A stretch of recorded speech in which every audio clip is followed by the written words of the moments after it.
23절 한 절 다시 읽습니다. 예수께서 온 갈릴리에 두루 다니사 그들의 회당에서 가르치시고 천국 복음을 전파하시며 백성 중에 모든 병과 모든 약한 것을 고치시니라. 자, 예수님의 사역을 크게 두 개로 나누어요. 예수님의 사역을 크게 둘로 나누는데 하나는 말씀 사역과 하나는 치유 사역입니다.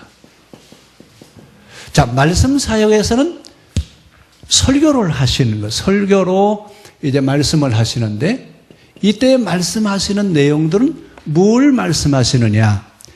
이때 예수님이 설교를 통해서 하시는 이야기들은 주로 이제 시내산 계약법에 대한 말씀을 하시는데 예수님이 오셔서 하시는 일이 뭐예요? 율법과 선지자를 어떻게 하시죠? 완성하러 오시죠. 그래서 설교에서 말씀하시는 새 계약을 얘기하세요. 새 계약의 말씀을 하시고 그 다음에 두 번째는 하나님 나라의 윤리를 선포하세요. 그리고 새 구원의 도리를 설명하세요. 지금 이제 적어놓고 이따 설명을 할게요. 그리고 이제 치유 사역은 주로 어떤 것을 하시는지 잘 아시죠? 치유 사역은 주로 누구를 치료해요? 병자들을 치료하세요. 그렇죠? 자, 이때 병자들을 치료하시는 치유 사역은 뭐냐? 잘 들으셔야 됩니다. 이거 잘못 이해하시면 예수님이 병자들을 지금도 본문에 나왔어요. 어떤 병자들이에요? 여러 병자들을 치료하셔요? 치료하지 않으세요?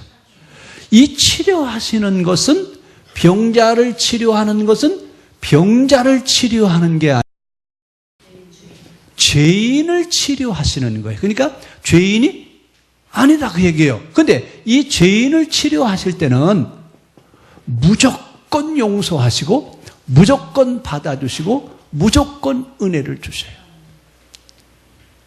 자, 그럼 이제 말씀 사역을 잘 보면 새 계약의 말씀을 하실 때 선지자들은 여호와께서 가라사대 여호와께서 가라사대 그러는데 예수님 뭐라고 말씀하세요? 나는 너희에게 이르노니 나는 너희에게 이르노니 옛날 선지자는 이렇게 말씀하셨지만 나는 너희에게 이렇게 이야기한다. 새 것을 얘기를 하세요. 이것을 우리는 재해석한다 그 얘기예요. 하나님의 말씀은 지금 성경에 있는 이야기는 약 한 BC 지금부터 3,500년 전의 이야기예요. 그러면 3,500년 전의 이야기가 오늘 우리 시대에도 똑같이 맞아요. 그렇죠? 네? 아니에요? 그럼 어떻게 해야 돼요? 재해석해야 돼요. 재해석이라고 하는 말은 굉장히 중요한 얘기입니다. 그런데 재해석을 해야 되는데 재해석을 하기 위해서는 역사와 영성과 성경의 본문의 배경이 있어야 돼요.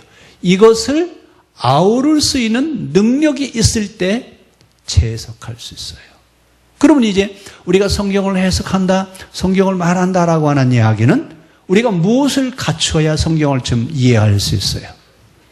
첫째는 역사, 둘째 배경, 그리고 영성이 있어야 이해를 할 수 있어요. 그리고 예수님은 지금 이것을 구약에 있는 율법서를 재해석하시는 거예요. 그런데 그 재해석한 것을 우리는 뭐라고 부른다고요? 새 계약. 새 계약을 뭐라고 하죠? 신약. 우리는 구약, 신약, 두약을 가지고 계세요. 이 두약, 어떤 병이든지 이 두약만 갖다 잡수면 다 나서요. 그렇죠? 신약 구약이에요. 그러니까 그 약만 잡수면 다 낫는단 말이에요. 예수님이 말씀하시는 건 새 약이에요. 새 약. 자, 그리고 하나님 나라의 윤리를 얘기하는데 자, 하나님 나라의 윤리는 특히 마태복음 5장부터 7장까지 우린 이것을 뭐라고 부르죠? 산상수훈, 산상설교 이렇게 얘기해요. 근데 마태복음 5장부터 7장까지 읽으시면서 그럼 길게 할 것 없어요. 5장에 8복이 나와요. 그렇죠? 심령이 가난한 자는 복이 있나니 천국이 저희 것이요. 그러면서 8가지 복이 있는데 여러분들은 복 있는 사람입니까? 복 있는 사람이 뭐 됩니까? 네?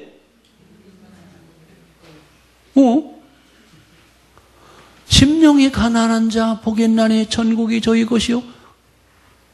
누가 복이 있다고요? 그럼 여러분 심령이 안 가난해요? 못 가난해요?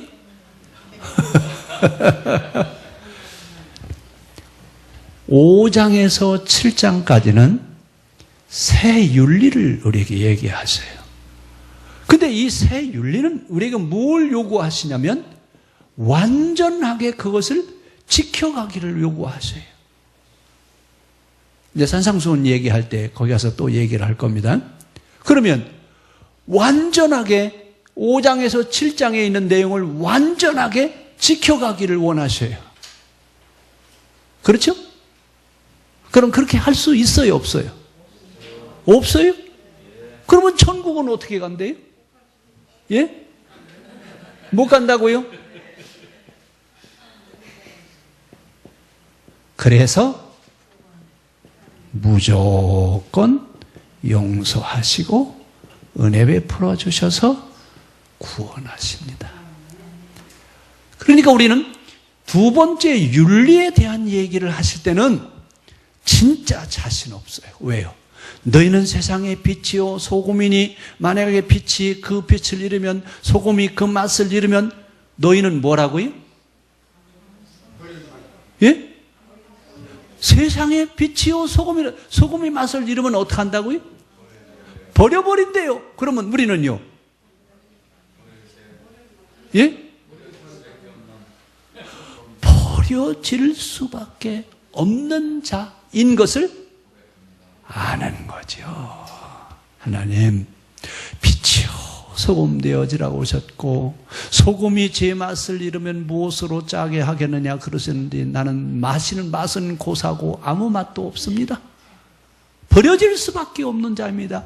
그러나 무조건 용서하시고 은혜 베풀어 주시고 받아주시는 그 하나님의 은혜를 감사합니다. 여러분이 신약 성경에 들어오면요, 구약은 이스라엘 역사만 이해하면 되지만요, 신약은요 정말 깊이가 있어요. 그래서 제가 전에 그런 얘기 했죠. 구약이 쉽습니까? 신약이 쉽습니까? 예? 그때는 뭐라고 그랬죠? 그때는 거의 다 그랬어요. 신약 성경이 훨씬 쉽다고 그랬어요. 천만의 말씀이에요. 구약은 이스라엘 역사만 이해하면 이해할 수 있지만 신약은요 다 세상에 있는 게 다 동원이 돼야 되고 거기에 영성이 합류되어야 신약 성경을 해석할 수 있어요. 그럼 신약이 쉽다고요? 구약이 쉽다고요? 네?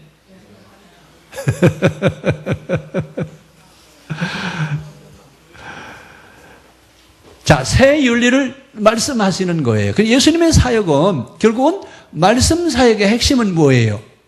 새로운 이야기를 하시는 건가요? 아니에요. 구약에 있는 율법서를 율법과 선지서를 가지고 설교하시는 거예요. 전혀 새로운 걸 하시는 게 아니에요. 이것을 그 시대에 맞도록 재해석하는 일을 예수님이 하신다 그 얘기예요. 그럼 예수님이 재해석한 일을 이미 2000년 전에 하셨어요. 그럼 우리는 지금 2000년 전에 재해석하신 그 말씀을 지금 우리는 어떻게 해야 돼요? 예? 다시 어떻게 해야 돼요? 재해석해야 되잖아요. 2000년 전에 하셨던 이야기가 지금 우리 시대에 안 맞아요. 그리고 무슨 얘기냐면 호랭이 담배 먹던 시대 이야기가 지금 우리 시대는 안 맞는다 그 얘기예요. 이래서 성경이 어려운 겁니다. 문자 그대로 읽어가는 건 아무것도 아니에요. 성경을 재해석하는 작업을 해야 돼요. 자, 그러면서 이제 치유사역은 뭐냐? 치유사역은 치료하는 거예요. 자, 우리 병자들 치료하는 얘기가 성경에 참 많이 나와요. 이 병자들은 예수님 당시의 병자는 누구예요? 이 사람들은 죄인이에요. 인자가 온 것은 의인을 부르러 온 것이 아니라 죄인을 부르러 왔다. 그래서 죄인들이 몰려오는 거예요. 어떤 죄인들이 와요?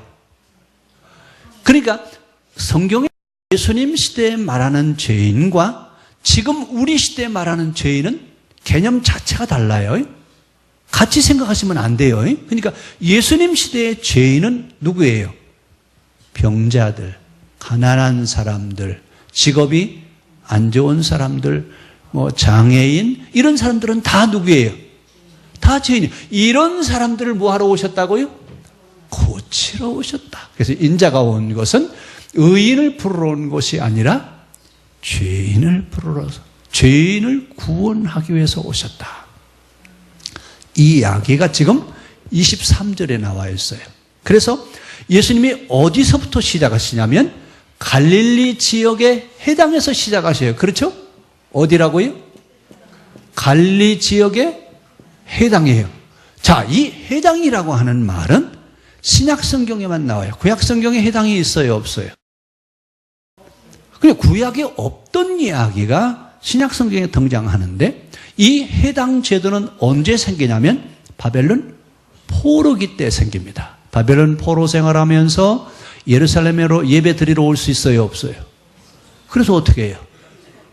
그래서 해당을 짓습니다. 지금도 유대인들은요, 세 가정이 모이면 해당부터 짓습니다. 우리는요, 뭐부터 지어요? 유대인들은 해당을 짓고 학교를 짓고 병원을 짓고 자기 집을 지어요. 우리는요, 누가 살 집부터? 내가 살 집부터 짓고, 그 다음에요, 학교 짓고, 또요, 병원 짓고. 그리고 우리하고는 정반대로 살아요. 왜 이렇게 됐느냐?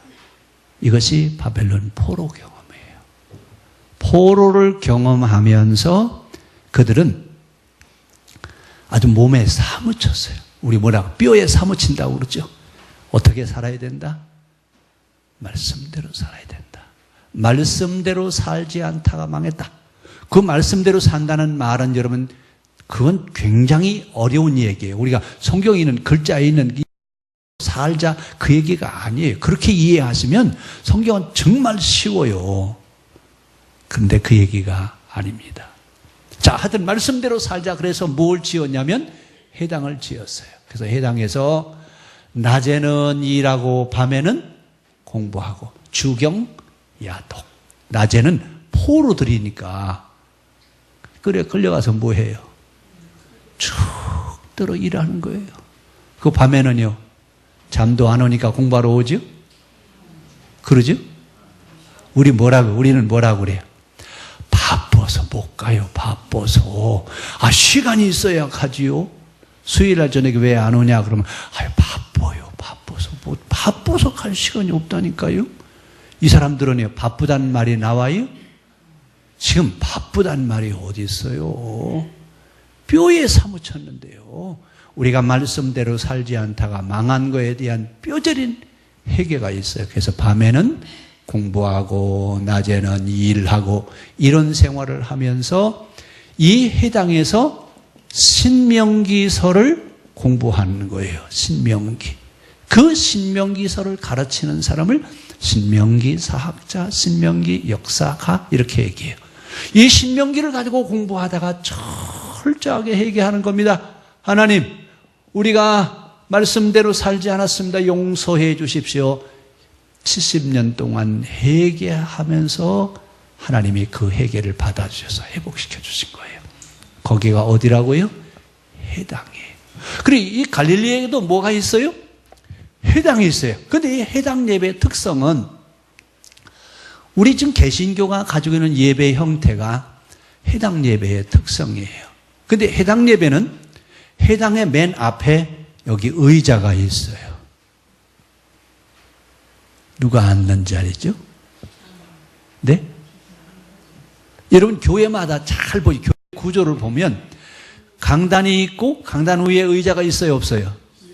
왜 놨는지 아셔요? 장로님들 앉으시라고? 아, 그렇구나. 근데 왜 우리 장로님들은 왜 거기 앉아 계시대? 그럼 여기 앉으셔야지. 예?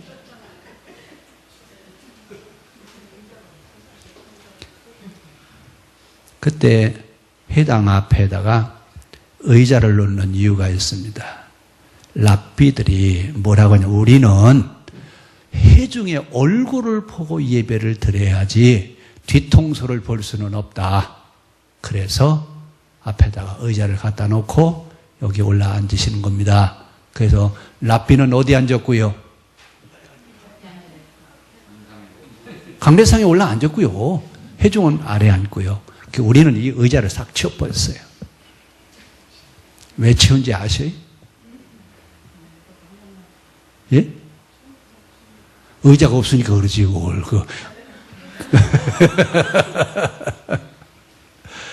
우리는 그런 납비는 필요 없다, 그 얘기예요. 우리 모두는 동일한 예배자지, 누구는 올라와서 앉고, 누구는 아래서 예배 드리는 이런 형태는 있을 수 없다. 그래서 아예 치워버렸습니다. 장로님들 서운하지 않으시죠?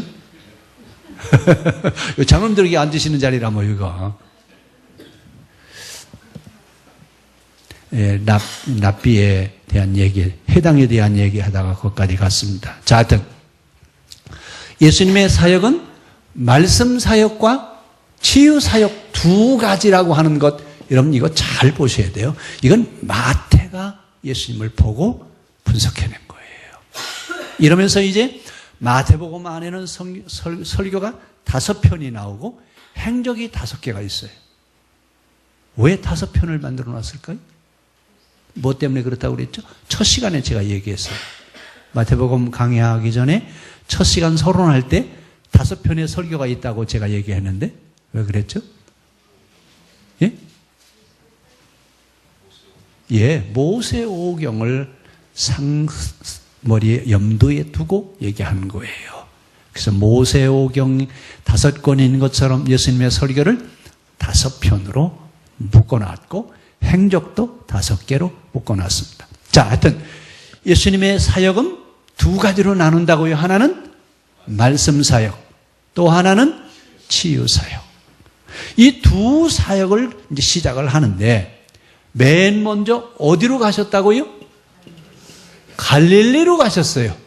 갈릴리로 가셔서 누구를 부르셔요? 누구요? 갈릴리 하면 그 지역이 어떤 동네라고 그랬죠? 죄인들이 사는 곳이라고 그랬어요. 그래서 예수님이 갈릴리에 가셨다는 얘기는 누구를 부르러 오신 거라고요? 죄인들을 부르러 오시는 거예요. 그래서 거기서 제자들도 부르시고 병자도 부르셔서 다 고치셔야 안 고치셔요? 고치시죠? 자, 이렇게 갈릴리에 가서 많은 사람들을 불렀더니 사람들이 몰려오기 시작해요. 그렇죠? 자, 사람들이 몰려오는데 어디서 어디까지 왔다고요? 수리아. 수리아는 메소포타미아를 수리아라고 불러요. 그러니까 예루살렘에서부터 유프라테스 강, 티그리스 강이 있는 수리아 지역까지 사람들이 어떻게 했다고요? 몰려왔대요. 그러면 이 몰려온 사람들은 왜 왔을까요?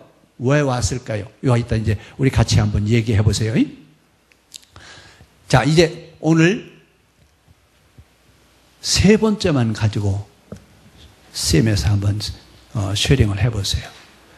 왜 병자들이 수리아, 메소포타미아에서부터 예루살렘까지 수많은 사람들이 몰려오게 됐는지에 대한 이야기를 한번 쌤에서 한번 해보세요. 그래서 오늘 쌤에서는 부를 찬송가 또 성경 구절을 하나씩 누구한테 배정할 건가 하시고 그리고 나서 3번째 사람들이 왜 몰려왔는지 이걸 가지고 15리 지역에 가신 거예요.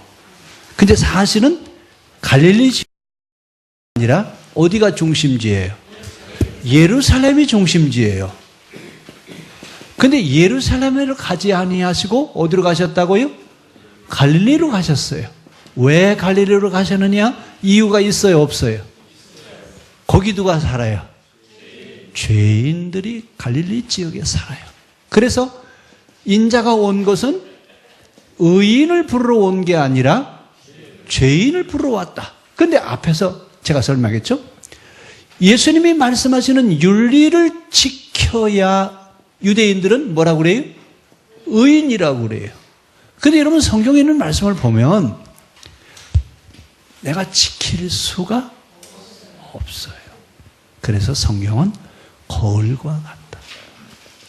거울과 같은데 성경 앞에 서면 누가 보여요? 나의 어떤 모습이 보여요? 의로운 모습이 보여요? 지킬 수 없다라고 하는 죄인의 모습이 보여요? 자, 여러분 그러니까 우리 모두를 구원하러 오신 예수님이라고 하는 얘기를 하는 이유가 어디 있어요? 온 세상 사람들이 다 하나님 나라의 윤리 앞에 서면 죄인일 수밖에 없어요. 그래서 죄인을 구원하러 오셨다. 그러니까 의인을 부르러 온 것이 아니라 죄인을 부르러 오셨어요. 그러면 늘 우리는 하나님 앞에 어떤 자세로 서야 돼요? 죄인인 것을 인정해야 돼요. 아까 우리 여러분 저 복음성가 가사에 나는 예수님을 받아들일 만한 자격이 없습니다. 그럼에도 불구하고 그분은 나를 위해서 십자가에 죽으셨죠. 이것은 무조건 우리에게 베풀어 주신 은혜입니다. 이 은혜로 인해서 세상의 모든 사람들이 구원에 참여할 수 있어요. 그러니까 하나님 나라의 구원의 도리는 내가 무엇을 해서 내가 믿음이 있어서 구원받는 것이 구원받죠? 그래서 구원받죠? 로마서에 뭐라고 했어요?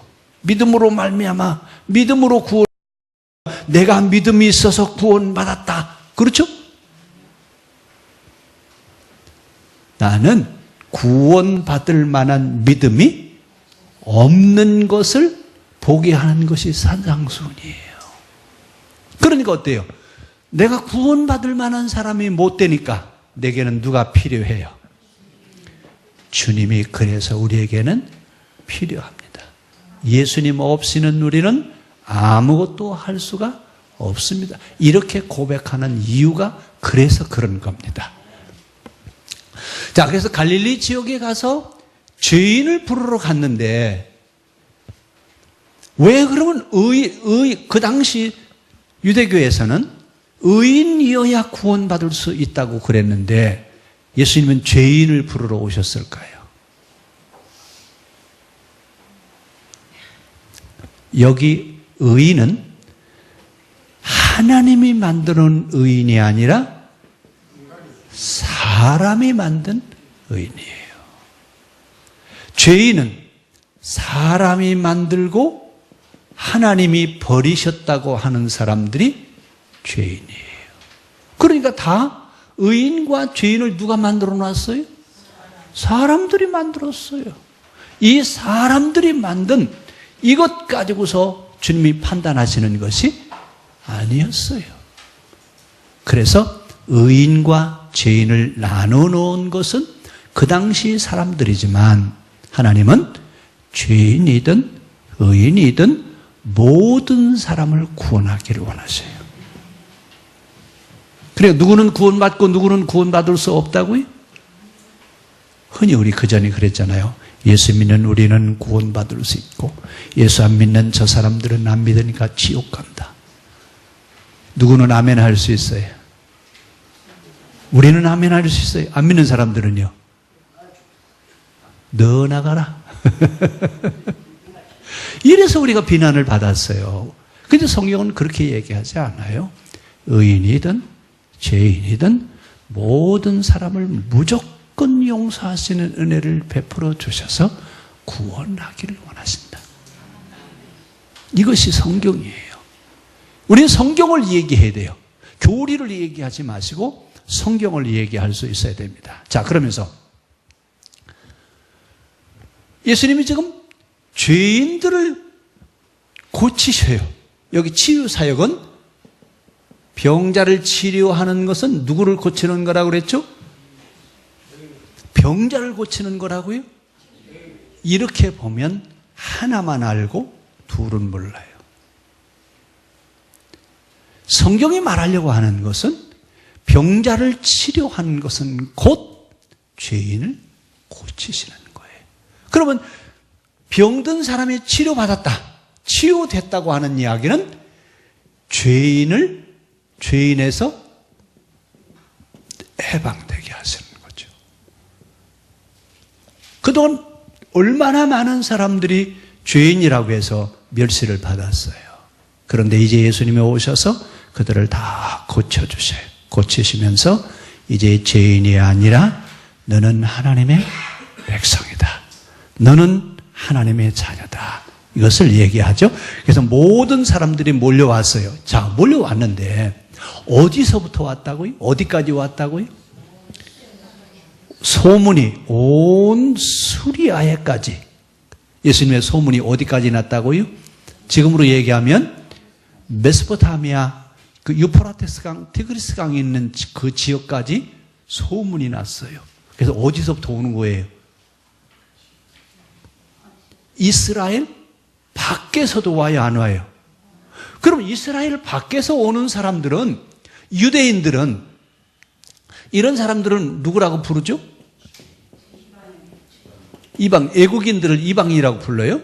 근데 이 사람들은요, 이방인들은 천국에는 절대로 갈 수 없고 어디만 가요? 지옥 가기 위해서 태어난 사람이래요. 근데 이 사람들이 지금 어디서부터 와요? 메소포타미아 지역에 있는 지역에서까지 이 사람들이 몰려오는 거예요. 그럼 이 사람들은 구원받을 수 있어요, 없어요? 네? 유대교로 봐서는 구원받을 수 없어요. 왜요? 이방인이기 때문에. 이스라엘 사람들이 아니기 때문에. 근데 예수님은 예루살렘 사람이든 갈릴리 사람이든 수리아에서 온 사람이든 뭐 두로와 시돈 지역에서 온 사람이든 모든 사람, 어떤 사람이든지 다 고치셨어요.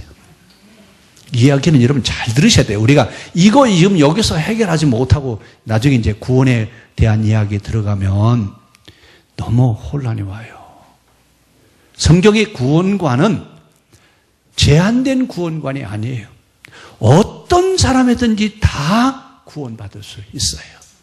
이것을 제한시켜 놓은 것은 유대교가 제한시켜 놓은 거예요. 그래서 수리아 지역에서 온 사람들은 유대인들 법으로는 이방인이에요. 이 사람들은 구원에 참 구원을 고사하고 지옥 가기 위해서 태어났다라고 하는 사람들이에요. 그런데 지금 이 사람들을 다 부르셔서 고치십니다. 고치셔서 너는 죄인이 아니다. 너는 지옥 갈 사람이 아니다. 너는 천국 백성이지 지옥 백성이 아니라고 하는 것을 선언하십니다. 자, 이러면서 이제 갈릴리와 데가볼리와 예루살렘과 유다와 요단강 건너편에서 수많은 무리가 따라오죠. 이 따라온 무리들을 데리고 어디로 가셔요? 산으로 가시죠. 산상수훈. 그 산상수훈 배경이 지금 여기서부터 시작이에요. 자, 그 산에 가서 가르치시는 그 가르치심은 세 가지라고 그랬어요. 자, 새 계약, 또 하나님 나라의 윤리, 새 구원의 도리를 설명을 하시는 거예요. 근데 이 산상수훈을 들어가시면서 우리는 예수 믿으니까 복 있는 사람이다라고 하는 얘기를 절대로 해서는 안 돼요. 하지 마셔요. 우린 예수 믿으니까 복 있는 사람이라고 하면 안 되고, 우리는 하나님 앞에 복 있는 사람이 될 수 없다. 그런데 하나님은 무조건 나를 받아주셔서 복 있는 사람 되게 하신다. 제가 말 잘못했어요? 우리 분명하게 얘기해야 돼요. 하나님이 은혜를 베풀어 주셔서 복 있는 사람 되게 하셔서 되게 하신다니까요. 이것이 하나님의 사역이에요. 자, 그러면서 이제 모든 사람들을 다 치료하세요. 그러면 만약에 이제 여기서 죄인을 치료하는, 죄인을 고치시는 얘기가 아니고 치료하는 데 초점을 둔다면 예수님 시대 병자가 다 치료받았어요. 그랬죠? 그러면 교회가 생기고 병원이 문을 닫아야 돼요. 닫아야 돼요? 안 닫아야 돼요? 근데 지금은요? 병원이 없죠? 교회가 이렇게 많은데 왜 병원이 더 많아졌대요? 우리가 치료라고 하는, 병든 자의 치유라고 하는 데 초점을 둔다면 말이 안 돼요. 거기에 모순이 생긴다 그 얘기예요. 말하려고 하는 것은 병자를 치료하는 게 아니라 죄인을 치료하시는 거예요. 그러면서 그 죄인들을 치료하시고 누구를 부르셔요 이제? 제자를 부르시죠. 자, 지난주에 제자를 부르는 얘기 지난주에 얘기했잖아요. 그렇죠? 근데 그 예수님의 12 제자 가운데 제대로 된 사람이 있어요? 없어요? 베드로, 안드레, 야고보, 요한, 바돌로메, 마테, 도마. 제대로 된 사람이 있어요? 도마요? 그 사람도 한 사람 제대로 된 사람이? 그럼 그 양반은 예루살렘에서 무슨 관직을 하셨답니까? 아니에요. 의심하니까? 그 믿음의 방법을 설명할 때는 도마를 설명합니다. 설명하지만 예수님의 제자들을 보면 그 시대에 한 사람도 똑똑한 사람이 하나도 없어요. 그 시대에 관직을 가지고 있다든지 무슨 이런 사람이 하나도 없어요. 모두가 다 누구예요? 다 죄인들이에요. 그리고 유대인들이 볼 때는 메시아라고 하는 사람이 오셨는데 데리고 다니는 사람들 보면 다 누구만 데리고 다녀요? 메시아라고 하는 양반이 오셔가지고 겨우 데리고 다니는 사람들이 다 죄인들이에요. 그러니까 유대인들이 볼 때는 뭐라고 그래요? 가소롭죠. 메시아라고 하는 양반이 와가지고 겨우 데리고 다니는 사람들을 보니까 베드로, 안드레, 야고보, 요한 이런 바다에 고기 잡는 어부들, 세관에 앉아있는 세리들, 이런 사람들을 데려다가 제자라고 데리고 다니는 그 모습을 보면서 유대인들은 헛웃음 치는 거예요. 무슨 메시아가 말이야.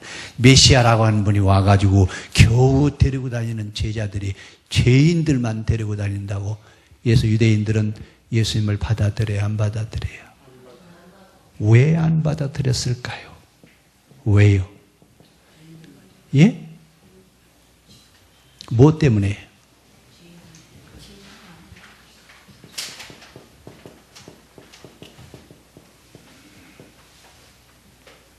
뭐 때문에 그렇다고요?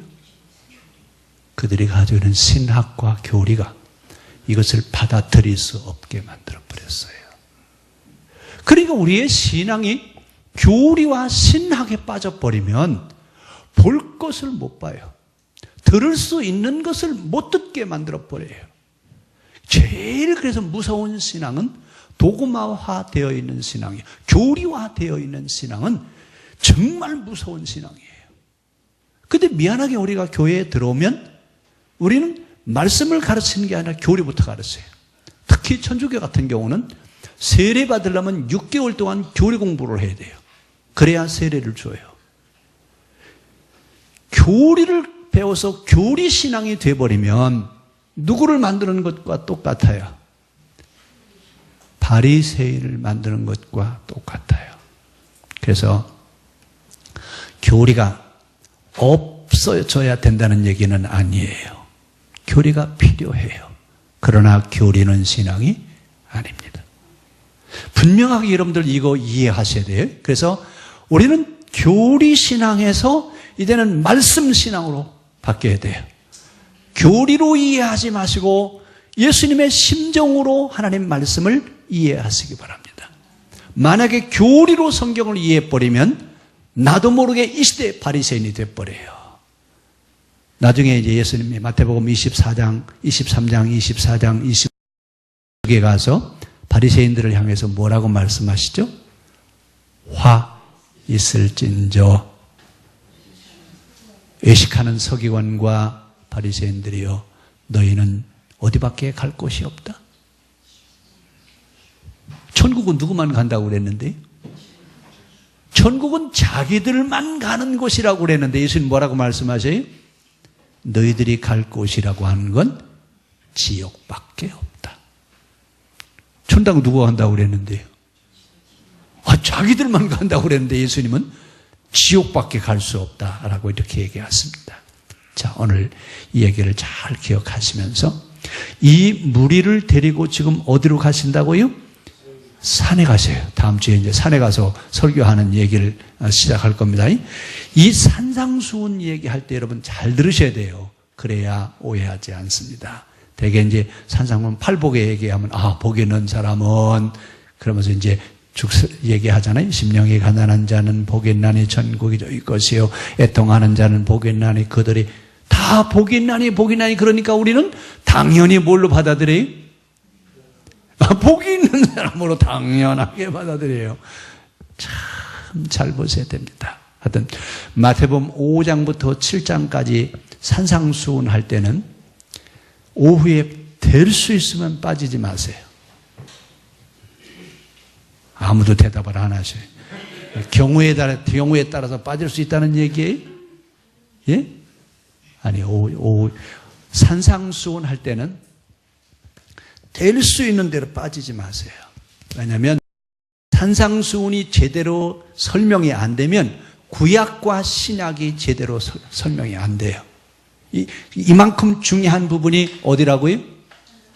산상수훈이에요. 산상수훈 언제부터 한다고요? 예, 다음 주부터 이제 산에 올라가실 거예요. 따라오셔요, 이제. 산에 올라가서 가르치시는데, 그 가르치심이 무엇을 말하는 것이냐? 제가 말씀드려서 세 가지를 얘기한다고 그랬죠? 새 계약의 말씀. 하나는 하나님 나라의 윤리. 또 하나는요, 새로운 구원의 도리. 새 구원의 도리를 설명하세요. 이게 설명이 안 되면 나도 모르게 교리로 배운 것이 누구든지 믿음으로 의롭다함을 얻느니라. 그러면서 구원은 오직 뭘로만요? 그러면 잘 보세요. 바울 서신이 먼저 기록이 돼요? 복음서가 먼저 기록이 돼요? 여러분 잘 보셔야 돼요. 성경 순서가 마태, 누가 이렇게 돼 있으니까 써진 순서대로 기록했을 거라고 생각하지만 바울 서신이 먼저 기록이 되고 그 뒤에 복음서가 기록이 돼요. 그 얘기는 바울 서신에서 물은 답이 어디 왔다고요? 복음서에 있다는 얘기예요. 그게 우리는 좀 성경을 거꾸로 보고 있어요. 지금 거꾸로 보고 있다니까요. 그 거꾸로 보고 있는 것을 다음 시간부터 이렇게 다시 수정해 갈 수 있기를 바랍니다. 기도하겠습니다.